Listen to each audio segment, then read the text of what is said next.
This video is brought to you by Miniature Market. Thousands of board games, discounted prices, miniaturemarket.com. Hello my friends, it's the Game Boy Geek here. Today we're gonna be in the forest. And there's gonna be bears or foxes and they're gonna be roaming around and doing their things. There's also gonna be hunters or lumberjacks and they're gonna be doing their thing. Today we're talking about Tally-Ho. This is a very old game, came out in 1973 originally, before I was even born, and it's been reprinted just now by Cosmos. Cosmos came out with a big two-player line where a lot of their two-player games were just, little for couples, basically, sort of easy games to learn. This is another one that's just been reprinted. It says 30 minutes to play, and I'd say that's about right. It's sort of an abstracted strategy game, some luck, some strategy. Let me show you.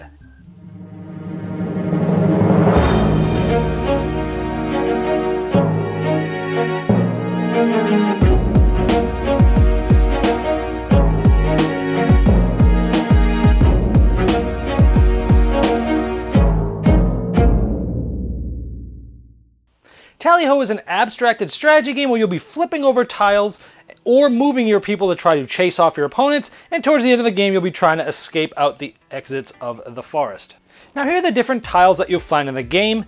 There's two sides. You're either going to play on the blue team, which is basically the animals, the bear and the foxes, or you're going to play on the brown team, which is the hunters and the lumberjacks. Now what you're trying to do is chase off the other team. There's also some neutral tiles which are green, the ducks and the pheasants. For example, the fox can chase away both of these ducks and pheasants and get points for them. The hunter can also chase them away. I'll show you that in just a minute. So they're both kind of going after these same people. The hunter can also go after and chase off the bear. However, the bear, if they're moving, they can chase off either the lumberjack or this. And the lumberjack basically just takes care of trees, otherwise they're just immovable objects. So you get this interesting balance of what you're trying to do, depending on which team you are. So on your turn, you're either flipping over a tile or moving one of your people. You can only move your own people or neutral animals. So, and when you flip, you must always flip the same way. Usually it's towards yourself, but whatever you do, do it the same way the whole game. So on my turn, I'm just going to, let's say I'm the animals, the blue team, because they go first. And they're going to flip this, and up comes a tree. Ho hum. Then it's the next player's turn. Maybe he flips up this tile. You don't have to be... Ooh, he got one of his hunters out. Now the other player might go, I could do this, but if I do that, this player is probably going to, come over and scare him away. So maybe I see what's over here by the exit. It's a tree. That's the brown player again. He's curious as to what's here. So he flips this towards himself. The brown player, oh, it's a tree. The hunter doesn't do anything to the tree. It's just really to block him there. So maybe that next player, the blue player, flips this over and goes, oh crap, I just unleashed the lumberjack of the other player.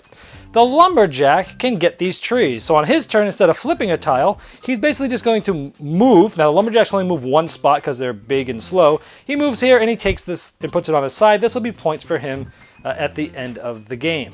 Maybe since now the hunter can only scare off things that are on the pointing in the side of his gun. So the blue player goes, let's go here. That's a tree. Well, this player's gonna go, well, let's see, maybe there's a tree here.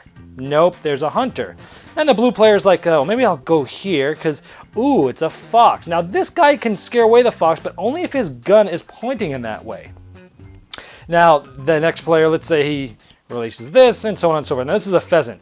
Now the foxes, they can move like basically rooks in chess. They basically can move any distance, but only in a straight line. So for his movement, he could come over here and capture this guy, and this guy's going to be worth some points. So the foxes can go up and down like this. So can these guys. These guys can go as far as they want. So this guy moved here, and then on a future turn, he could go here and capture the fox, and the fox would then be on this player's team for points at the end of the game.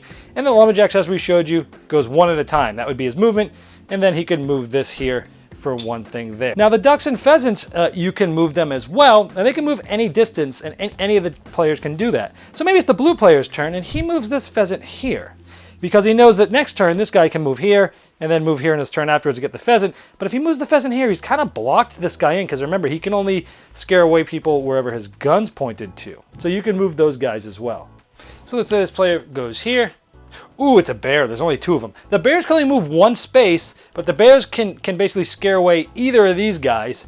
This guy can take care of their bear, but only if he's shooting at him. So next turn, this bear's probably not going to want to go here and capture this guy, because then he's going to come here and capture him here. Maybe he'll wait for a better time, or maybe he'll try to have him move closer to here, hoping that maybe he might get to an exit later on.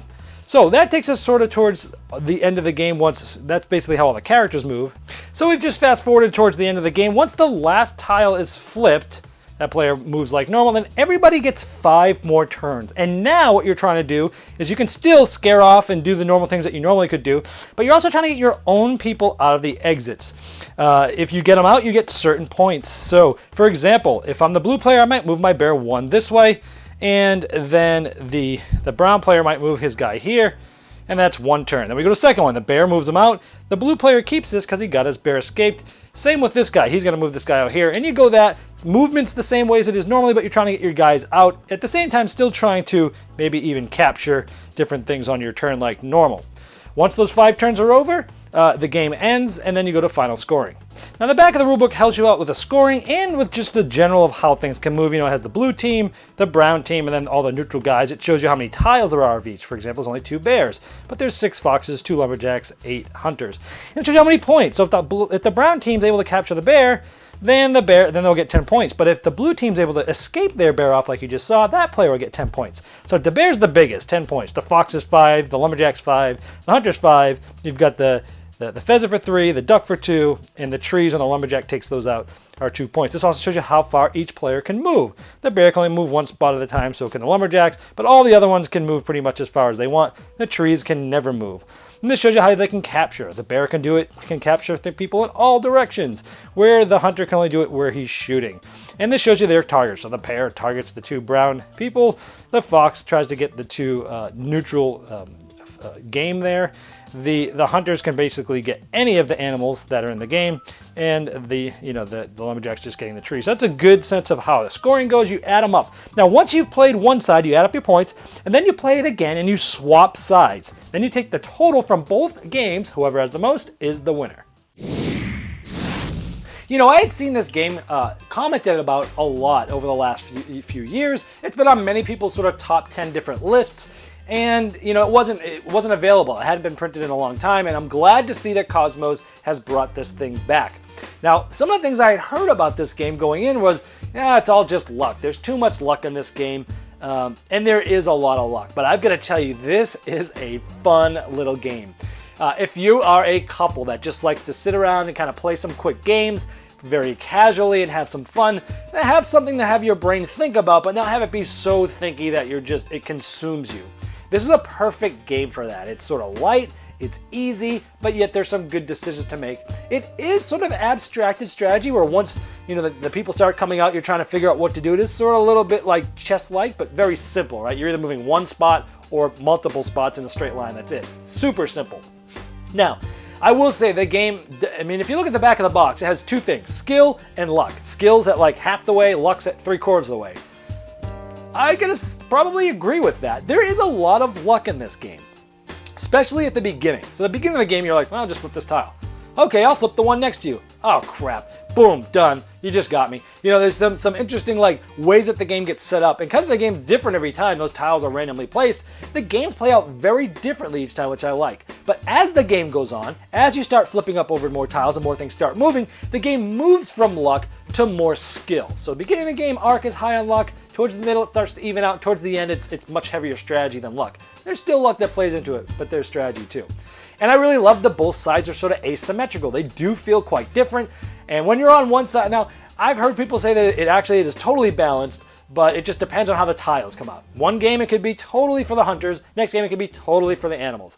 Now, I haven't played this game more than 10 times like most of these people who have commented on this, but I've seen that the hunters have always won by a large margin.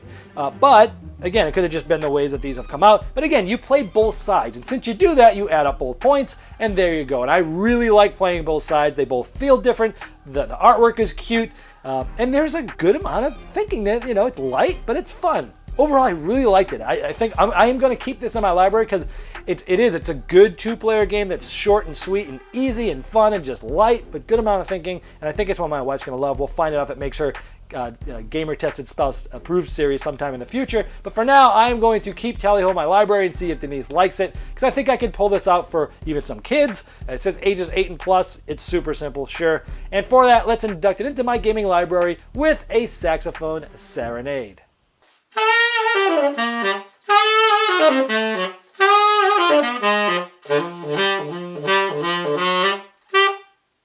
This video was sponsored by Miniature Market's Review Corner. The Review Corner features podcasts, video, and written game reviews by gamers for gamers. Miniature Market, the online gaming superstore. Thousands of board games, discounted prices. Check them out at miniaturemarket.com. I'd like to thank each and every one of you for backing me on Kickstarter, making this season become a reality. I'd like to especially thank those here that have backed me at the credit level.